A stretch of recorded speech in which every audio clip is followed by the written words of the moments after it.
ఉద్దేశంతో చెప్తున్నాను. వారు అభయ హిందూ సేన వ్యవస్థాపకులు, హరే కృష్ణ మంత్ర నిత్య సాధకులు, సనాతన ధర్మ పరిరక్షణ దీక్షాదర్శులు, హిందూ ధర్మ సమాజ శ్రేయాభిలాషులు, మనందరికీ అత్యంత ఆప్తులు ఆత్మీయులు శ్రీ రాధా మనోహర్ దాస్ గారు.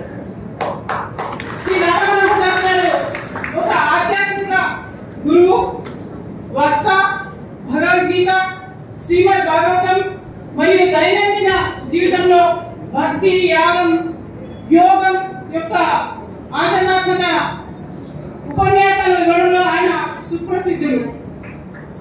ఆయన ప్రసంగాలు తరచుగా మనమందరం వింటూ జ్ఞానాన్ని తెచ్చుకునే ప్రయత్నంలో ఉంటాం. చాలా ఉదాహరణలు మన జీవితంలో నిత్యం జరిగే ఉదాహరణల్ని జోడిస్తూ వారు మనకందరికీ చెప్తుంటారు. అలాగే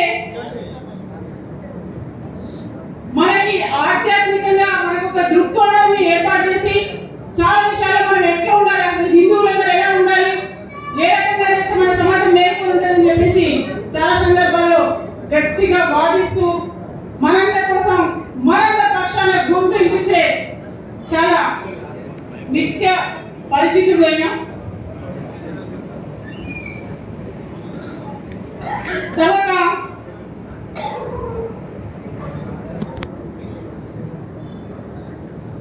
సమతుల్యమైన ఆధునిక జీవన శైలిలో కృష్ణుడి పట్ల ఉన్న భక్తి భావాన్ని ఎట్లా పెంచుకోవాలనే ఉద్దేశంతో మనకు చెప్పనున్నారు.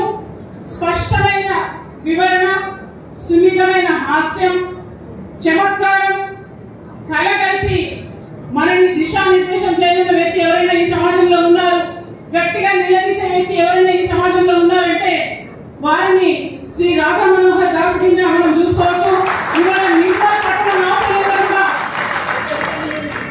ఎక్కడో టీవీలో, యూట్యూబ్లో రకరకాల ప్రోగ్రాంలో చూసి ఇన్స్పైర్ అయిన వాళ్ళందరూ కూడా ఇవాళ ప్రత్యక్షంగా చూసుకునే అవకాశం కల్పించిన ఈ బ్రహ్మపురి రకాల గుడి వాసులందరికీ కూడా ఒక్కసారి గట్టిగా చెప్పండి.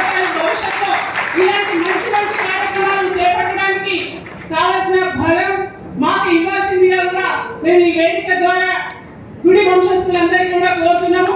ఇప్పుడు మనందరం ఎదురు చూసే స్వామి వారి ప్రసంగం మనం